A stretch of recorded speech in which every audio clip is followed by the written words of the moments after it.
If you work anywhere near the cloud, you've probably run into the central paradox of modern IT. You want agility, but that very agility can be the enemy of, well, predictable budgeting. Exactly. Engineers can spin up entire global architectures in minutes, with no procurement hoops to jump through.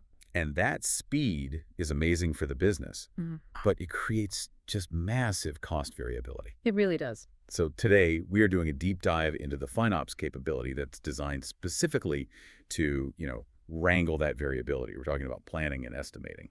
And it is so much more than just guessing at future expenses. Right. It's a structured way to estimate and explore potential cost, potential value, and all those opportunities for optimization and sustainability. And this is all before a single production workload is even deployed. And that framework, that's why this capability is so critical. Okay.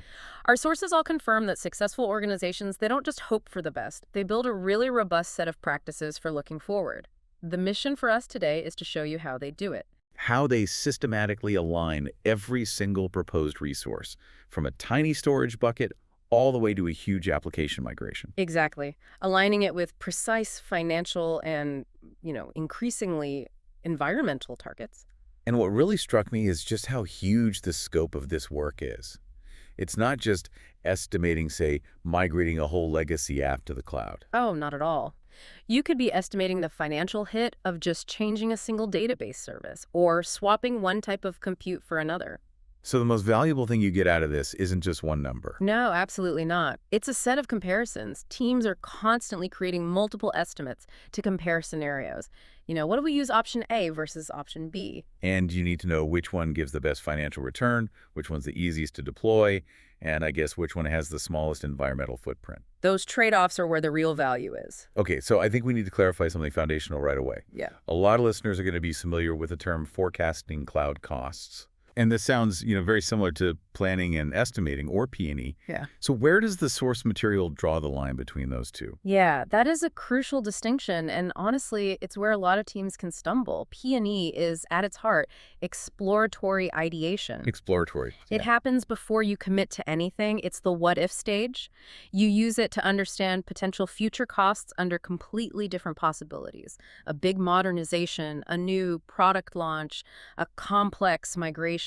So the estimates that come out of P&E, they're an input for the forecast. Exactly. They are a critical input to the organization's formal forecasting process. So if P&E is the exploratory part, looking at, say, 3 different architectures, then forecasting is the formal commitment. It's saying, okay, we've picked architecture B, and this is what we expect to spend. Precisely. Forecasting represents the anticipated spending and the value creation a team is actually held accountable for.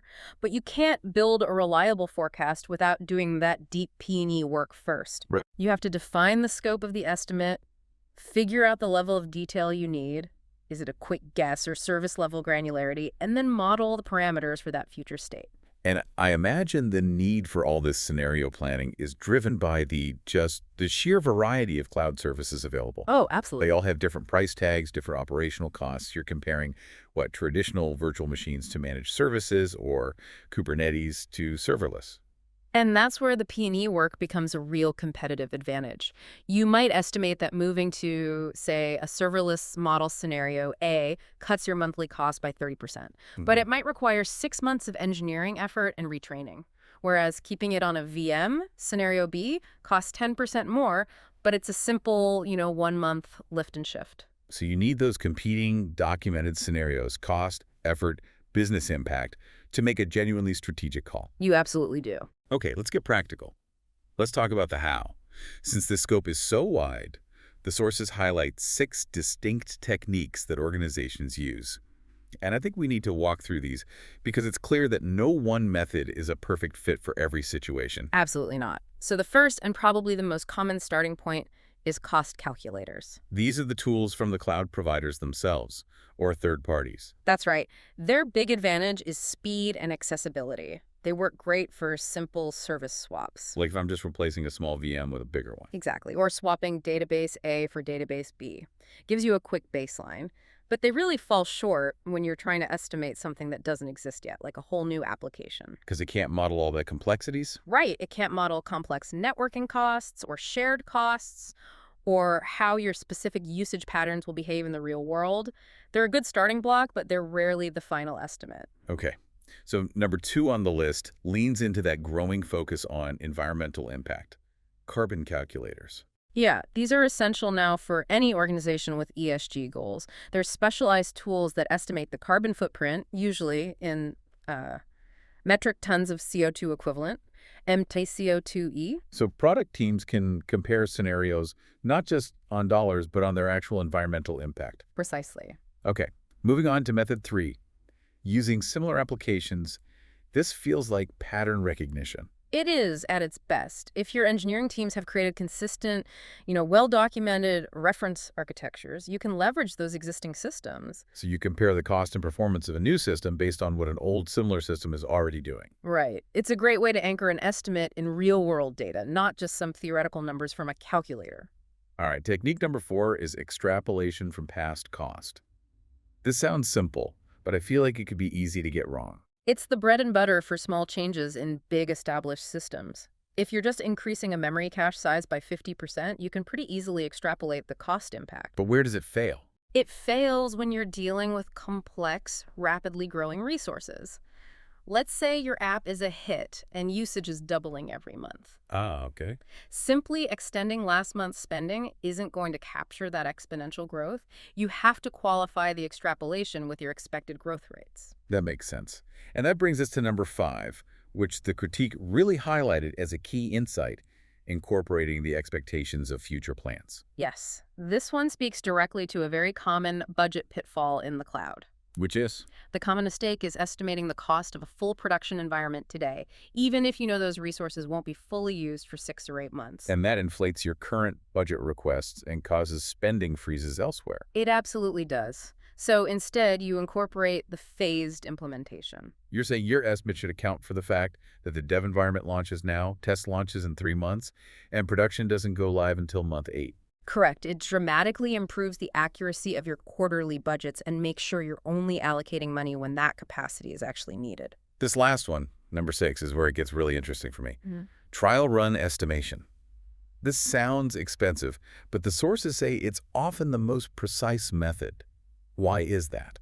It's the closest you'll get to a definitive answer, and it's really only viable because of infrastructure as code. Because you can spin up and tear down environments so fast. So fast. We're talking minutes. So engineers can actually build the proposed new architecture in the cloud, let it run for a day or two under a simulated load, and then just remove it. You're literally test driving the architecture to get precise cost metrics, Yes. including all the tricky networking attendant costs a calculator would miss. Yes. And that precision justifies the small upfront cost. But there is a caveat. It does create a real, though, small cost. It does. So you have to have policies and some trial funding set aside, maybe from an R&D or innovation budget, to cover that spend. But you gain so much confidence in the estimate. And you get to test your infrastructure code at the same time. That's a huge bonus. It's an investment in accuracy that really pays off later. It is powerful. So the sources pointed out that just listing these activities can feel a bit like, mandatory reading. We need to explore the collaboration here, because P&E isn't just an engineering task. No, it's a collaborative effort that is all about resolving tension between different organizational goals. So who owns what? Who's bringing what to the table? Well, let's start with engineering. They obviously lead the actual estimation work. They're designing the architecture with cost, optimization, and carbon in mind. And they're the ones watching the forecasts. They are. If a forecast starts to creep over the budget threshold, engineering needs to trigger a new P&E effort to find some cost-saving alternatives. Okay, and then you have the FinOps practitioner. They're the guide, the quality control. Absolutely. They establish the requirements and the parameters for the estimate. They're making sure it adheres to policy. Are resources in the right location? Are we using approved resource types? And crucially, they're checking the price. Yes. They verify that the estimate is using the right pricing. Are we factoring in our commitment-based discounts? They manage that whole collaboration to keep everyone aligned. Then you have finance. Yeah. And they really only care about 2 things. Right. Accuracy and consistency. That's it. Finance sets the requirements for how accurate the final estimate needs to be, especially if it's feeding into a corporate budget. And they hold the keys to that trial funding we just talked about. They do because they recognize that a small investment in a trial run can prevent a $1 million budget overshoot later on. Okay, what about the product role? Their KPIs have really expanded beyond just features in revenue. Dramatically. They are now tracking product-centric KPIs that linked directly to sustainability, things like unit carbon level and MTCO2e. And they use those KPIs to shape the estimating scenarios with engineering. Exactly. They are tying product value creation directly to its environmental impact. And speaking of that, you have the dedicated sustainability role. They're the data providers. They gather the actuals and the estimates of the carbon footprint, which lets finance and product build out those robust ESG forecast models. And finally, you have the people who have to make sense of all this conflicting data. Leadership. Their job is the toughest. They have to manage the trade-offs between all these competing scenarios. Engineering wants the newest tech.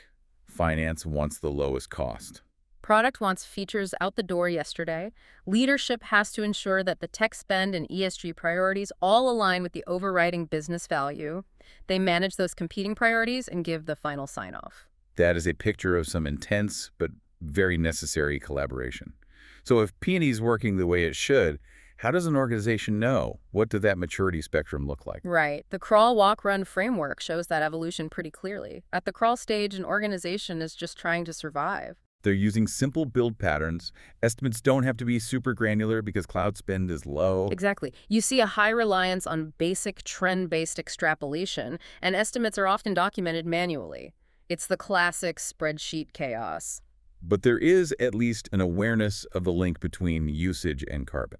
A glimmer of awareness, yes. Then the walk stage is where you see process and sophistication start to emerge. They have more build patterns, so they have to use more estimating techniques. They do, and estimates become much more granular, down to the service level, and the organization as a whole demands higher accuracy. Crucially, this is the stage where estimates have to include cloud rate optimization and carbon targets. So it's documented consistently, but still pretty manual. Highly manual, but it's happening on a regular cadence. And then the run stage. This is the goal, right? Where complexity and automation finally meet. This is the goal.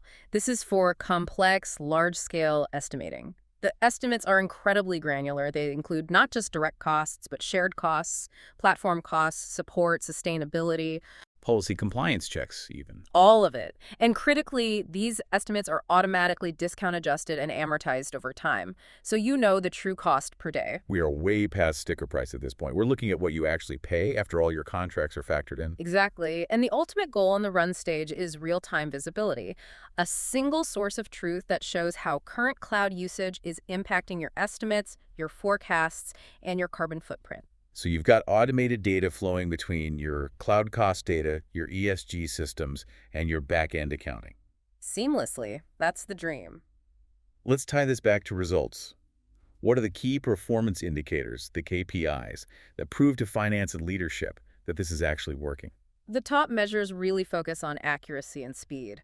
First is estimate cost versus actual cost variance. An organization has to set a tight threshold, say 5% variance, and their estimates have to consistently hit that target. If they're way off, the whole process is broken. It's broken, and speed is critical. Estimate cycle time has to be fast.